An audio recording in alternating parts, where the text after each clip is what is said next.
जी माशाल्लाह सरपरस्त आला कासमी साहब गुजरांवाला सेमिनार के लिए निकल पड़े हैं और माशाल्लाह ये वहाँ पे ऐसी ऐसी अक्सीर बताएंगे कि सब हैरान रह जाएंगे।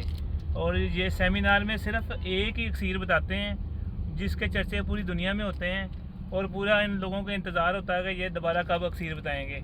आज भी जो माशाल्लाह पटारी खोलेंगे ना तो दुनिया हैरान रह जाएंगी।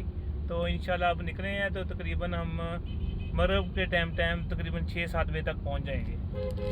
हकीम गुलाम मसूद साबरी अल मखदूम दवाखाना। और इंशाल्लाह मैं भी ऐसी चीज़ बताऊंगा, जो चीज़ बताएंगे इंशाल्लाह मुजर्रब होगी, अगर ना बनेगी इंशाल्लाह उसके डबल पैसे आपको देंगे।